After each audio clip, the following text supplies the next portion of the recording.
Hey guys, I'm going to talk to you about how to get the top grades in English language GCSE. I'm going to keep this video as short as possible, but let's go through the most important points. Number one, understand the format of your English language paper. For example, if you do AQA, the questions are always 1 to 5. Question 2 is always language. Question 3 on paper 1 is structure. Question 5 is always about creative writing. If you understand the structure of the paper, then you already know what questions they're going to ask you. They always ask the same questions, and this is what you need to take advantage of. What I would suggest is you make cheat sheets for each question. Some people call them crib sheets, and these are like my secret weapon that I used whenever I was revising for an exam and I really needed to get high quality content in a short space of time. If I wanted to get this work done in a short space of time, I would make these crib sheets or I'd put down all of the key and important information that I needed to remember on there, and I would memorize it, and then I would go and regurgitate those key pieces of information onto the paper. And it's ultimately a case of upload into your brain from the crib sheet, then download back onto the exam paper. That's really the essence of exams. And share these crib sheets with your friends. It is a positive sum game. If you do better, your friends do better, we're all better off as a community. I'm going to link these crib sheets that I've made for a lot of the exam boards. I want you guys to do really well. Please feel free to utilize them and go crazy. As you're working through the content of the English language paper, and you'll realize very quickly that the last question, or in some examples, the last 2 questions are always on creative writing. In paper 1, it's usually to do with description, with narrative writing. In paper 2, it's normally transactional stuff. What they really mean, that's code word in my eyes for obviously non-fiction, but persuasive writing. You're looking to write persuasively, whether that's in an article format or a letter or whatever format that they want you to do it in. Ultimately, you're trying to persuade someone. These 2 parts of the paper are worth 50%. If they gave you 50% of the marks for 2 questions in any other exam, you'd be lapping it up. If I answer these 2 questions correctly, I get 50%. Now 50% pretty much guarantees you almost like a 7 by itself. That's assuming you scored 0% on question, let's say 1 to 4 in AQA as an example. A lot of students tend to focus on how am I going to analyze the text in the comprehension part, the questions 1 to 4. You really need to focus on the draft. What you're going to do with the creative writing is you're going to create drafts. For fictional writing, for the narrative writing or the descriptive writing, there are a certain list of topics, and there's only a selected range that they can ask you from. For example, if you were to write a draft essay on traveling in a vehicle, you've got some descriptive writing around how a vehicle travels, some sort of a storyline going on there. Even if they asked you about an aeroplane, you could take a lot of those ideas from traveling in a vehicle, traveling in a car, and you can translate them into the aeroplane, or you can translate them into a boat.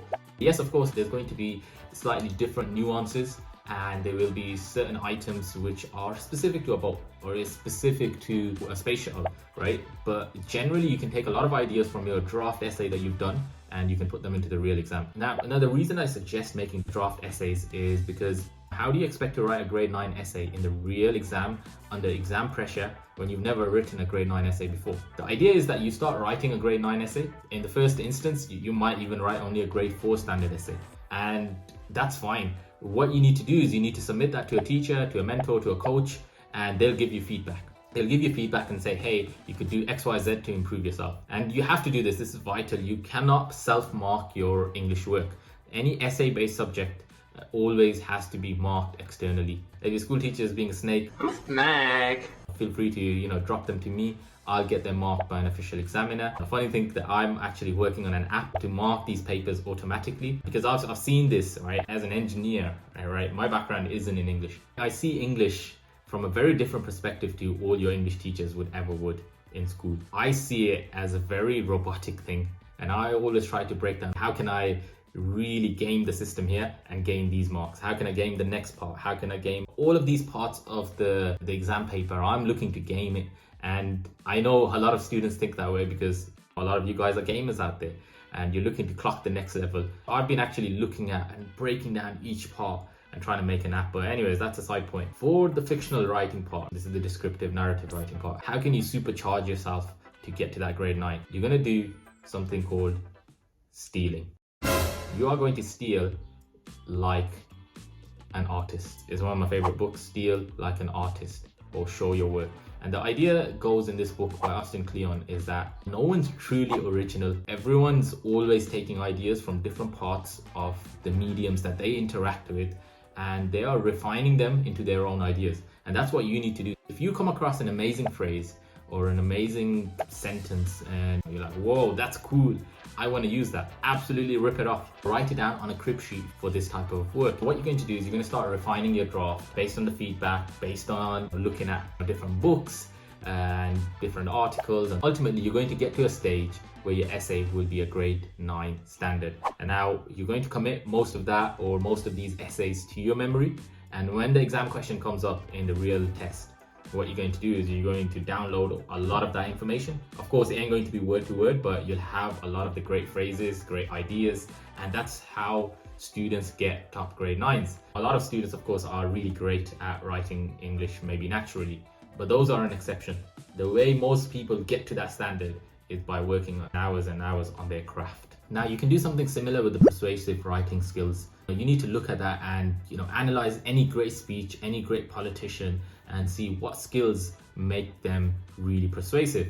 And you literally need to copy that formula and apply it to whatever essay you're writing. I would say you need to practice 20 to 25 at the minimum essay writings for persuasive writing on a range of different topics, but try to incorporate all of these persuasive writing techniques. And once you're done with that, you'll see it's quite formulaic how you persuade someone. Like, you look at advertisement, you look at politicians, you look at great sales pitches, or even convincing your mom to let you go to the theme park with your friends.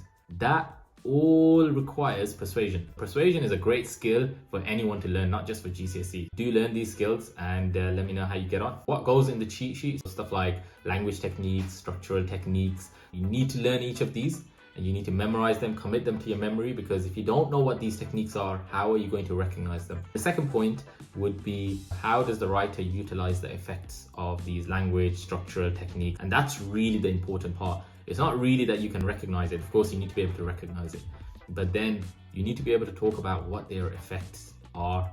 And that's what makes it true great at English. Now, of course, there's a lot more detail in the crib sheet and you're more than welcome to look at that. You need feedback, as I mentioned previously. Do ask your school teacher, but sometimes that's not always possible and you can't really find anyone to mark your work.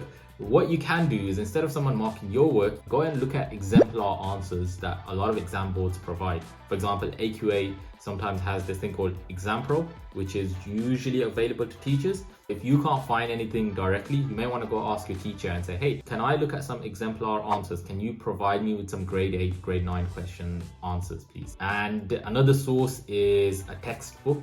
In English or in an essay-based subject, I feel the only good textbooks are those textbooks that have exemplar answers, and they'll show you, oh, this makes this grade 9 essay. Adding this point in made it only a grade 7. If they didn't write this type of format or structure, then it would have been a higher grade. And that's really where the value add comes in. Look to a textbook for exemplar answers. We can draw a nice Venn diagram for English, summarizing what are the key points that we need to master English.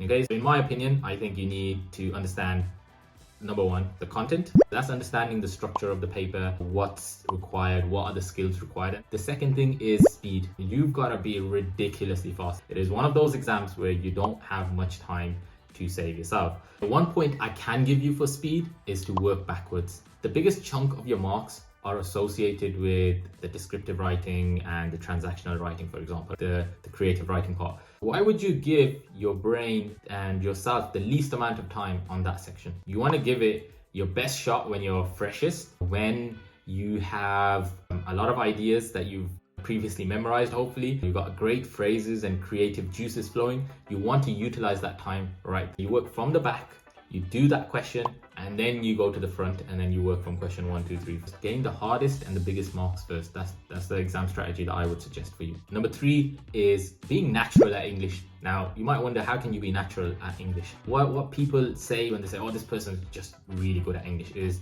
they mean that they've been reading a lot of text.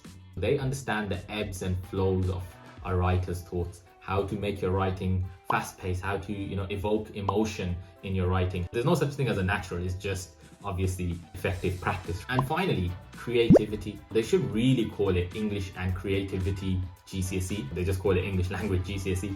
The thing is that in your English language, you have to ensure that you are being creative, because imagine the examiner is reading 50 essays. Let's say the question was about last summer, and everyone writes about, oh, I went to the beach and I had ice cream, and you wrote, I went to the beach and I had chocolate. Wow.